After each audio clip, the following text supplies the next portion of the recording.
Alright, so I apologize for the length of this video from the onset because this process just takes a little bit of time to go through, and I'm going to try to explain why you're doing the process at the same time. So the process itself plus the explanation might take a little bit longer than I had hoped, so I'm hoping to keep this as short as possible, but if it goes too long, I do apologize. But if you really need to know this process and you want to understand why, then this is the video. I think that will be good for you. So first things first, this video is going to be covering writing a quadratic equation given random points, then converting to vertex form. So after I get this quadratic, I then want to know how can I write it quickly and easily into vertex form. So first things first, there's a couple concepts that underline this entire equation.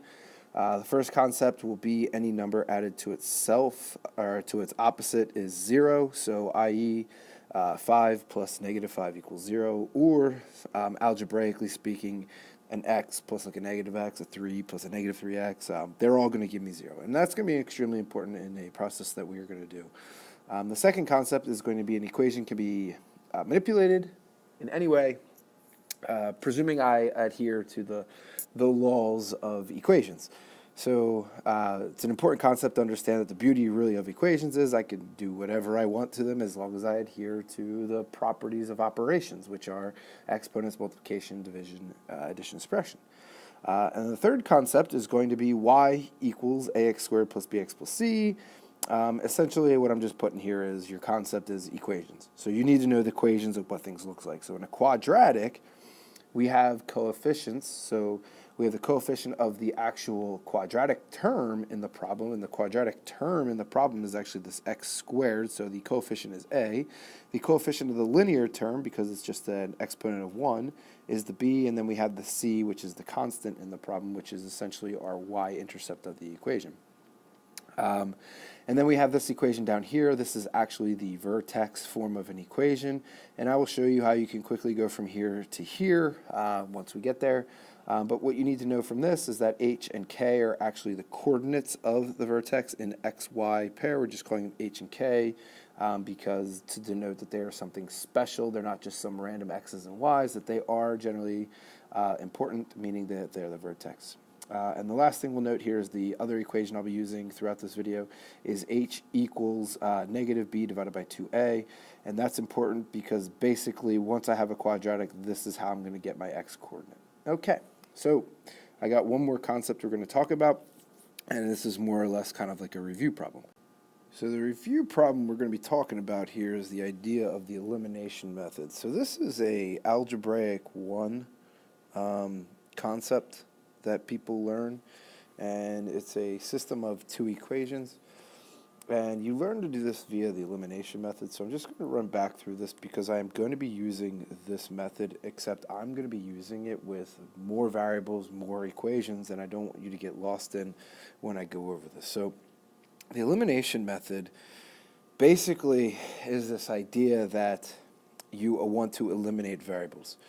So in the problem, there's a way to solve systems, and there's 4 main ways. You've got graphing, you've got substitution, you've got the equivalent value method, and you've got this elimination method. So the elimination method is the one that I'm going to be utilizing for this part right here.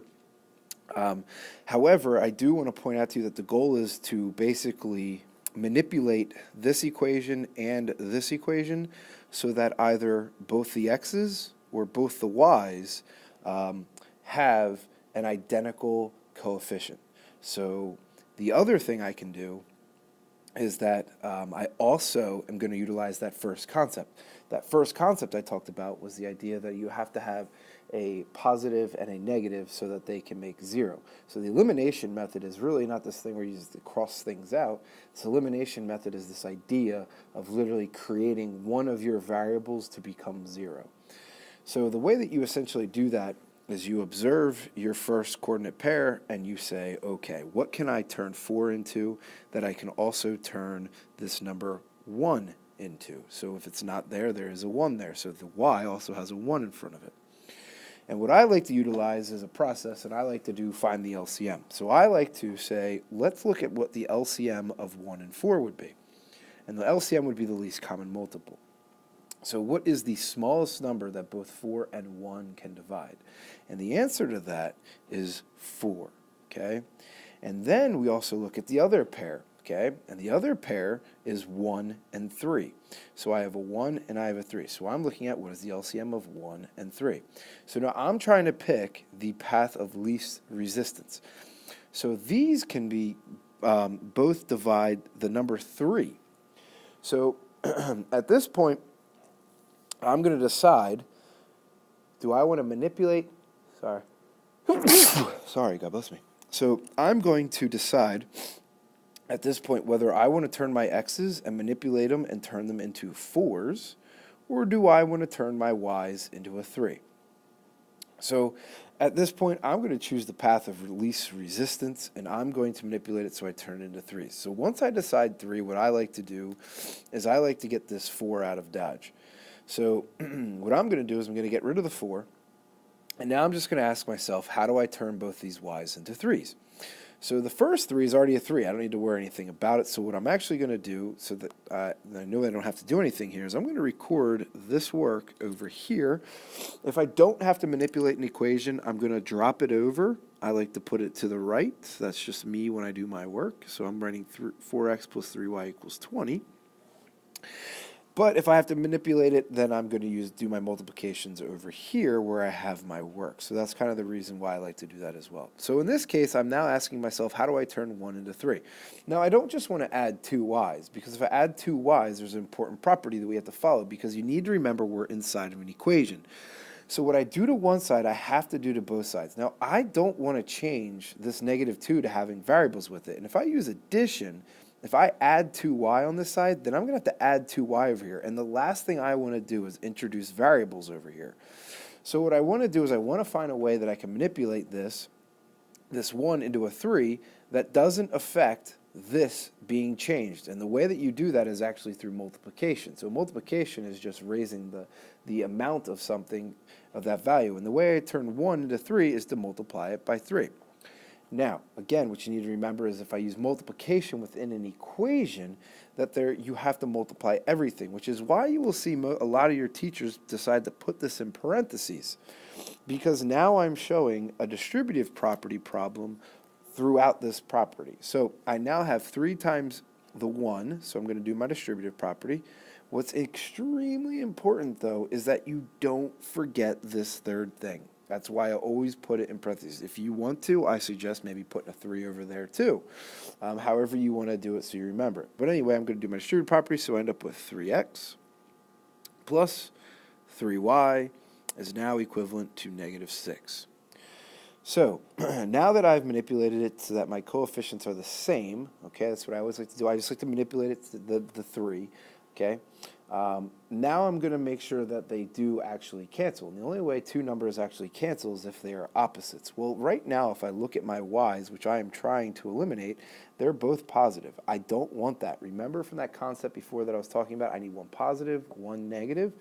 So that's what I'm going to do here. Now, me personally, a very effective way to do what I want it to do, if I want that to be negative, I'm going to go ahead and I'm going to make it negative. So I'm going to throw the negative in there, okay? But if I do that, all right, then I must change the sign of everything else. So this once positive 3x is now also going to become negative, okay? And this once -6 is now going to become positive. So essentially what I did just by changing a sign is I literally just went ahead and skipped this whole formality of putting everything in parentheses and multiplying it by a negative. Now, this is just one way of doing it. The other way of thinking is you could have put the negative with the 3 from the get-go. If you want to do it that way, you do it that way. It takes care of it itself. I just like to separate the 2 ideas out. I like to think about the positive and negative thereafter. So anyhow, we finish this off, and I'm going to finish this off pretty quickly at this point. So we go ahead and do the elimination. So I do the linear combination, so I'm going to combine these 2 things. So I'm looking at 4x and then -3x, which makes a positive 1x. And then the 3 and -3y, those eliminate. Then I look at the 20 and the positive 6. That makes 26. So what I now have is a one-step equation. Well, this is 1x, so I don't need to worry about dividing. Had this been something like 2x, I would divide both sides by 2. So I'll just show that just in case, just so you understand that. I'm going to divide by 1 just to show you whatever number it is. So x equals 26 in this case. Okay. Now because I found x doesn't mean I'm done. I need to go back and I need to find y. So the way I do is I go back and I do substitution. So I get 1x plus y, so I'll put the x plus the y equals -2. So I'm now just going to substitute into this equation. So I'm going to get the 26 plus y equals -2, and then I solve it. So in this case, minus 26 minus 26, and I get y equals -28. So this is another concept that I'm going to apply. I'm just going to apply it on a grander scale. Okay. Okay, so let's put all these concepts together and write this quadratic equation. So the first thing we're going to look at is we're going to look at the quadratic equation, which is y equals ax squared plus bx plus c. So why is this going to be important? Well, the quadratic equation here, in the standard form that we have written here, has y written as some function of x's. And generally speaking, the a, b, and c will be filled in with numbers. But the problem is we don't know what the a, b, and c are. However, what we do need to know is that this table being provided for us has a bunch of values for x and y. Now, looking in this table, all right, the reason that this is going to become important is because if I want to solve for a, b, and c, I need the x and the y to go away. I want to help myself out. So I want to make these substitute in, and I want to make these become numbers. And that's where this table is going to come into play. This table is going to come into play because it's going to allow me to remove the y by putting a number in its place. And it's going to allow me to remove these x's by putting a number in its place. So first things first we need to know is I'm going to be left with, when I plug numbers in, I'm going to be left with an a, a b, and a c. Whenever I am trying to solve equations for values, for every unknown that I'm trying to solve for, so in this case will be 3, I am going to need that many equations for. So if I have 3 unknowns, I will need 3 points to make 3 separate equations so that I can then use that system of equations to solve for a, b, then c. Now, one of the things I do definitely want to point out to maybe help this out a little bit, so maybe I only have to solve for like a or b, would be if your teacher gives you this 0, that is like the strike of luck. Because if you get 0, whatever this y value is going to be the value for c. For this video, I'm going to pretend like I was struck with the unlucky teacher and they just gave me random points and the 0 was not included. Remember, if 0 is included, that will be what c is. So c would be -4 in this case, and that would make my work a little bit quicker, a little bit less, and you should recognize that as well. And if you have 0, that c is going to be that value across from it. In this case, you are going to watch and find that I'm going to call it -4. So for this video, what I'm going to do is I'm going to pick just 3 other points. And to be honest with you, I'm just going to pick the points that are in the top of this line here. So I'm going to pick 8, 3, and then 98. So here we go. So what I was saying before is I have a, b, and c as the 3 unknowns that I need to know. The y and the x squared and the x are just part of the original equation. So what I'm going to do is I'm going to take the things out that I'm going to input for the things that I know and leave the other ones there. So here we go. This is the process. So I'm going to take the first point, and my first point that I'm going to use is -4, 8. So I plug them in. So I get 8 is equivalent to a, parentheses, -4 squared, plus b times -4 plus c. So notice the a, b, and the c stay, but the x and the y get replaced. So this equation then becomes 8 equals 16a, so -4 squared, minus 4b plus c. So there is equation 1. So equation 1's down. Now, like I said, because I have 3 unknowns, an a, b, and a c, I now need another equation. So the next point I'm going to use this 1, 3, because that looks like nice. So I'm going to try to use small numbers. So I'm going to go ahead and plug it in. So the y coordinate is 3, so I replace y with 3. Equals, so a, I'm just going to follow the same process. So now I'm just putting a 1 in, so 1 squared plus b times 1 plus c. Clean that up. I'm now left with 3 equals a plus b plus c. So this is the beginning process. So I've got one equation and I've got two equations. I now need the third equation so that I can actually solve for C. So the next point I'm going to choose is going to be 6 and 98. So here we go. So I'm going to go 98 is equivalent to A times 6 squared plus B times 6 plus C. And I'm left with 98 is now equivalent to 36A plus 6B plus C. And there is now equation 3.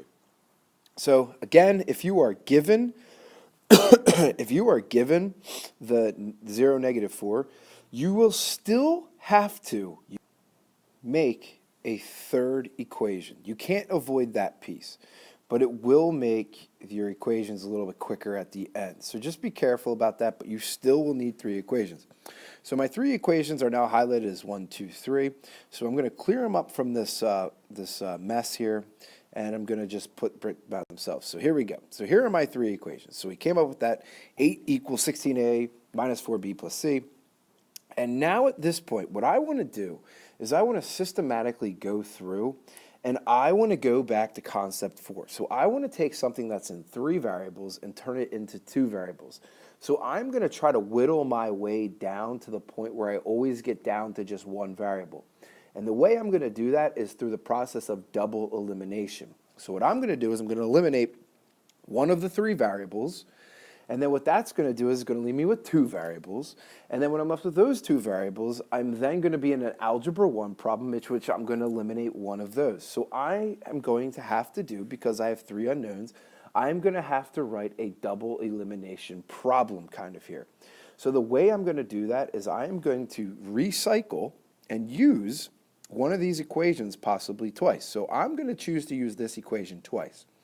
So what I'm going to do is I'm going to go down here and I'm going to use this equation the first time. I'm going to use it with this, okay? So when I do that, all right, I'm now going to apply the concepts that I talked about before, okay?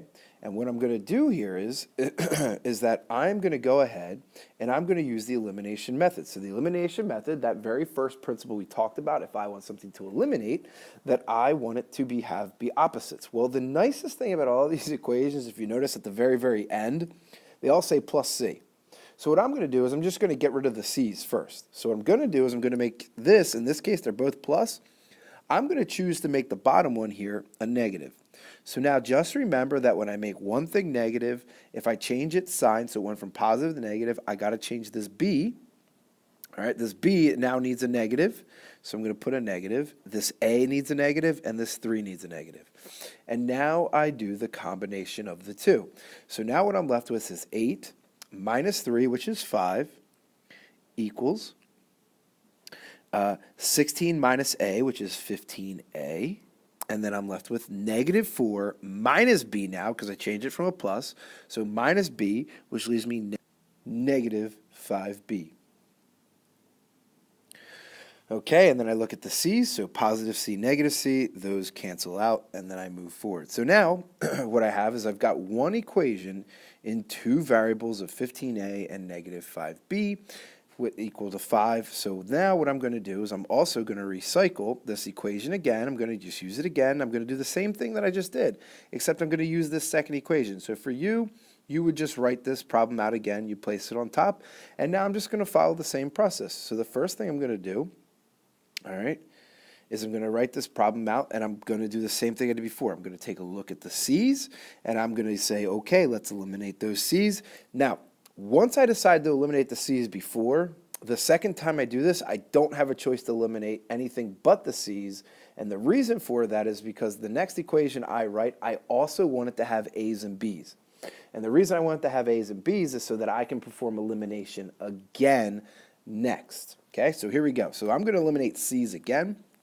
And that's an important concept, is to always eliminate the same both times. So which is why I choose to recycle this first equation so that I can use the C's again. So Here we go.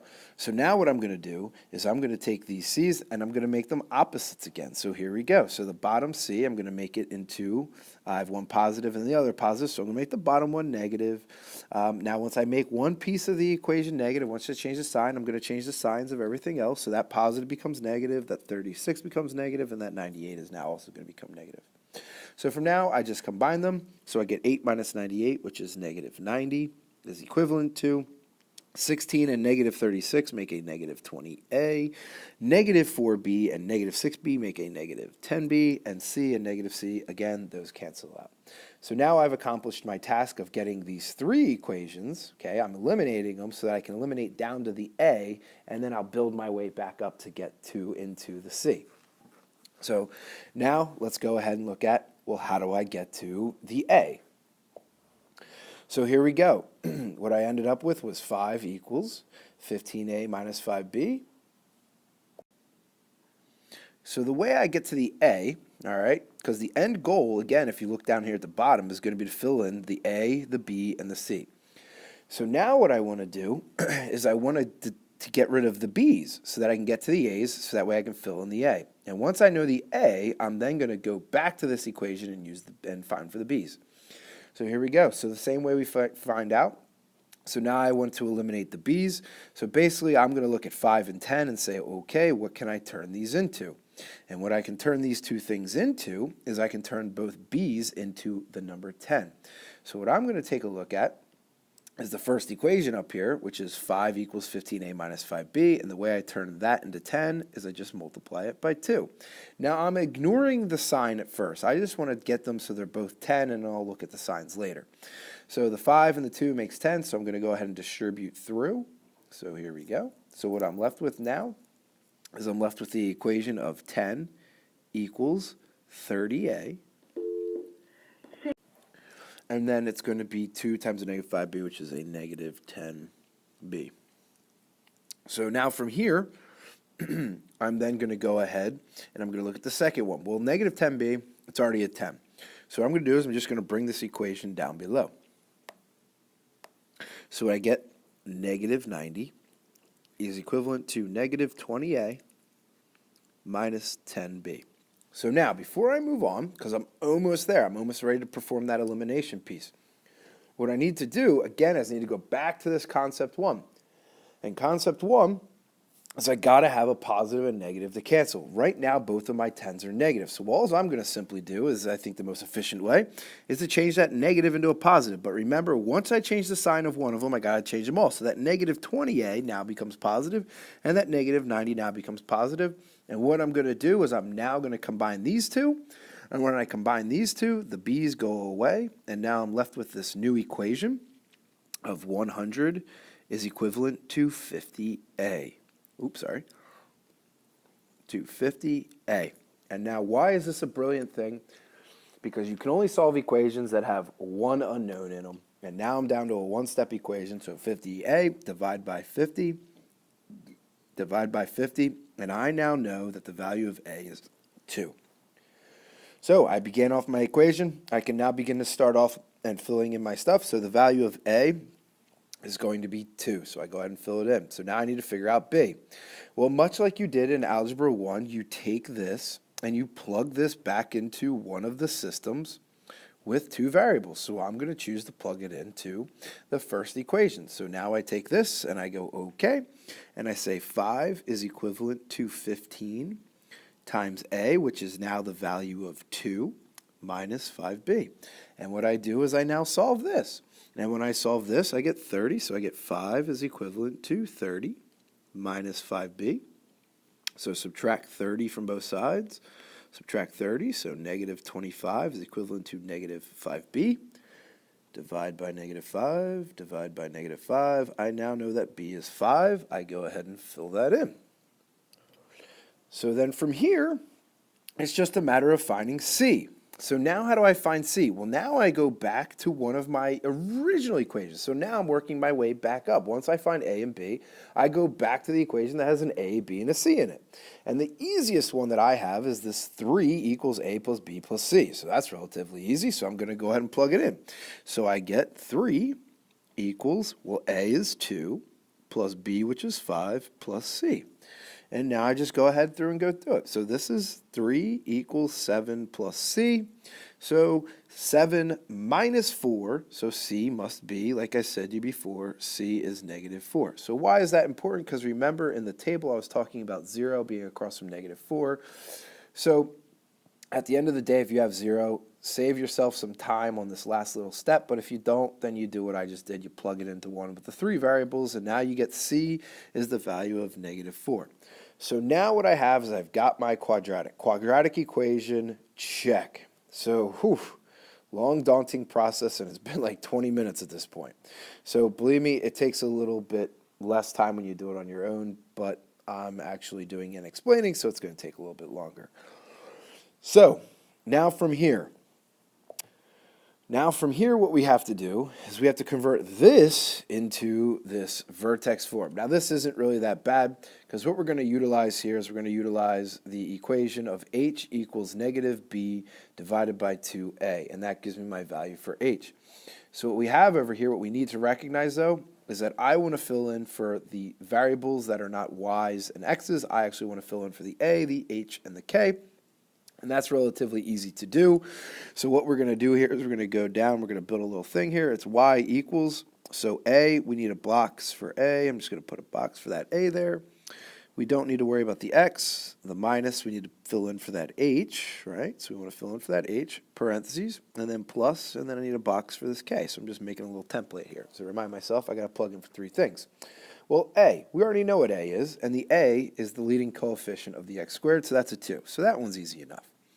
But now we got to do a small little calculation for h, and h is just going to be the opposite of b, so currently b is positive 5, so I'm going to write h is equivalent to negative 5 divided by 2 times a. Well, 2 is 2. So what that gives me is it gives me the value of negative 5 over 4. Now, if you don't want to use the fraction, you don't have to. You could use the decimal. This is just negative 1.25. It's up to you at this point. It doesn't matter, or it's up to your teacher really how they want the answer to be. But for me personally, I'm going to use the negative. Now, before I go ahead and plug this in, what I'm going to take a look at is that I'm about to plug a negative into an equation that has already a negative. So what this is actually going to produce for me is a negative and a negative will make this a positive. So what I'm going to do is I'm going to switch this to a positive, and it's actually going to be a positive 5/4. So one of the things you need to know in vertex form, when you read the equation, the actual x-coordinate of the vertex is actually the opposite sign of the one that you currently see in the actual problem. So the x-coordinate is actually negative 5 over 4, but the problem will read plus because it originally started out as negative. So now, the last thing I need to figure out is k.